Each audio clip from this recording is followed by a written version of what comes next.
운명은 이미 정해져 있다고요? 여기 타고난 팔자를 거스른 한 소녀의 기적 같은 이야기가 있습니다. 한여름 뙤약볕 아래 지친 도사가 시골 마을 우물가에 닿았다. 그곳에서 물깃는 한 처녀를 보았다. 그녀의 가는 어깨 너머로 불길한 그림자가 아른거렸다. 도사가 갈증에 시달려 물 한 잔을 청하자 처녀는 해맑게 웃으며 맑은 물을 내밀었다. 그녀의 따뜻한 마음씨에 도사는 깊은 여운을 느꼈다. 범상치 않은 기운이로구나. 도사가 마을에 들어서자 아이의 울음소리가 들렸다.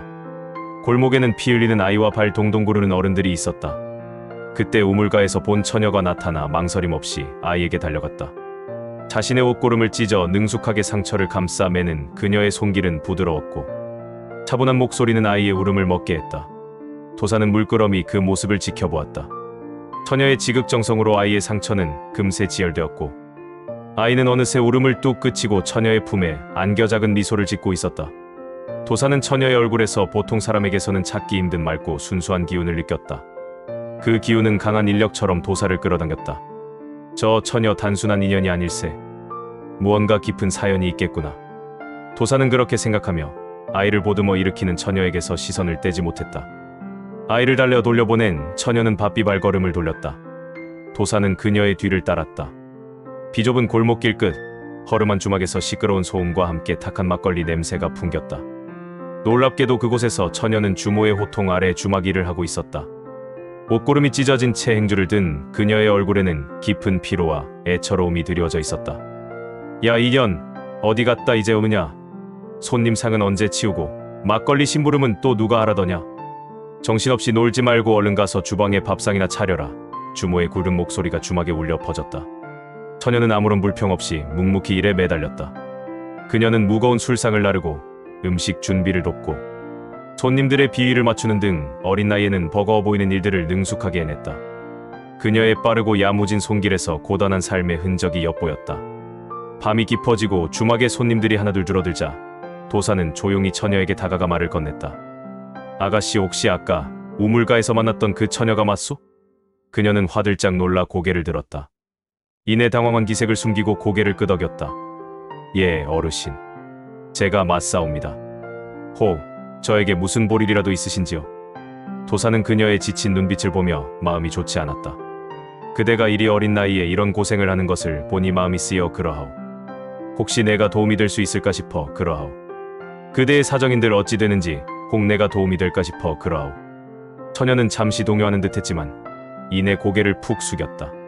자신의 기구한 사연을 굳이 드러내고 싶지 않은 듯한 침묵이 흘렀다. 침묵 끝에 처녀는 결국 자신의 기구한 사연을 털어놓았다. 그녀의 이름은 연화. 어르신 제게는 부모님이 안 계십니다. 제가 아주 어릴 적에 역병으로 돌아가셨다 들었습니다. 오라버니도 없고 형제도 없이 이 주막 주모의 손에 길러졌습니다. 스물에 접어들기도 전에 온갖 굳은 일을 다하며 제한 몸부지하고 있습니다. 연화의 작은 목소리는 주막의 찬 공기 속에 아련히 흩어졌다. 도사의 얼굴에 깊은 연민의 그림자가 스쳤다. 그는 조심스럽게 그녀의 사주를 물었다. 연화 아가씨 태어난 해와 달, 시각까지 정확히 알고 있소? 내 팔자를 좀 볼 줄 아니? 혹 미력 하나마 도움이 될까 싶어 그러하오. 연화는 기억을 더듬어 자신의 생일을 말했다. 예, 이민년 7월 20살 한밤중이라 들었습니다. 그날 비가 정말 억수같이 쏟아졌다고 하셨지요. 연화의 말이 끝나자 도사의 눈빛이 번뜩였다. 이민년 7월 20살 한밤중, 억수 같은 비. 이 날짜는 평생 보았던 사주 중에서도 흉한 기운을 가진 날이었다. 도사는 주판을 꺼내 급히 천간지지 하늘의 기둥과 땅의 가지를 계산했다. 그의 얼굴에는 희색이 사라지고 고뇌가 드리워졌다. 깊은 한숨과 함께 도사는 탄식했다. 이 사주가 어찌 이리 기구하단 말인가 연화야. 도사는 연화에게 잔혹한 팔자를 일러주었다. 팔자의 부모의 덕이 희미하니 태어날 때부터 고아로 자라남이 이미 정해져 있었구나. 재물의 별은 끊기고 빈곤함이 따르며 몸이 편할 날이 없으니 병고 또한 끊이지 않을 운명이라. 연화는 절망에 몸서리쳤다. 그렇다면 저는 평생 고생만 하며 살아야 한단 말씀이옵니까? 눈물을 글썽이며 물었다. 평생 끝없는 고통으로만 가득할 것이라는 선고가 그녀의 작은 마음을 산산조각 내는 듯했다. 연화의 질문에 도사는 고개를 들고 그녀의 눈을 깊이 바라보았다. 그의 목소리에는 따뜻하면서도 힘이 느껴졌다. 허나 들으려무나. 내 팔자는 흉하되 구할 길 또한 함께 열려있다. 세상 모든 사주에 흉암만 가득한 팔자는 없으니 너의 사주에도 희망의 별이 함께하는구나. 도사는 이어 말했다. 비록 내 팔자에 금전과 권세는 따르지 않으나 하늘이 너에게 다른 귀한 능력을 부여했으니 바로 남을 살리고 돕는 팔자가 강하구나. 내가 의도치 않아도 다른 이의 고통을 외면하지 못하는 따뜻한 마음을 지녔으니 그것이 바로 내 팔자에 숨겨진 가장 큰 덕이라. 도사의 말에 연화는 자신이 베풀었던 작은 선행들을 떠올렸다. 이것이 운명이라니. 내가 오늘 우물가에서 모르는 아이를 위해 몸을 던져 그 상처를 돌보았지 않느냐? 비록 찢겨진 옷고름 하나였으나 그 작은 선행에 하늘이 감동했나니 그 순간 내 사주의 먹구름이 잠시 흩어지는 것을 내가 똑똑히 보았노라. 도사의 말은 연화의 마음에 깊이 파고들었다. 제가 남을 돕는다고 제 운명이 정말 달라질 수 있겠습니까? 연화는 간절히 물었다. 도사는 단호하게 말했다. 명심하거라, 연화야. 팔자는 하늘이 내린 것이기에 바꾸기 어렵다 하지만 내가 걷는 길은 내가 만드는 것이니라. 내 발자국 하나하나가 고운 내 삶의 지도가 되느니라. 내가 남의 고통을 덜어주고 약한 자를 품으면 그 선한 기운이 너의 흉사를 흩어내고 너의 마음을 맑게 하리라. 도사는 연화의 어깨에 손을 얹었다. 총명한 연화, 내 선행이 내 팔자의 물줄기를 바꿀 것이다. 지금부터 너의 작은 행동 하나하나가 내 팔자를 바꾸는 결정적인 순간이 될 것이니 부디 내 마음 가는 대로 선을 행하여라. 연화는 더 이상 두려워하지 않았다. 결심과 함께 희망의 빛이 깃들었다. 어르신, 제가 이처럼 기구한 팔자라도 남을 살리고 도우며 살겠습니다. 그것이 제 유일한 길이라면 기꺼이 걷겠습니다. 도사는 환하게 웃었다. 옳다. 연화야, 흉한 팔자를 이기는 것은 하늘의 별자리도 운명도 아니오. 오직 내 마음속에서 피어나는 따뜻한 비침을 기억하거라. 그 빛이 너의 길을 밝히고 내 삶을 새롭게 채색할 것이니라.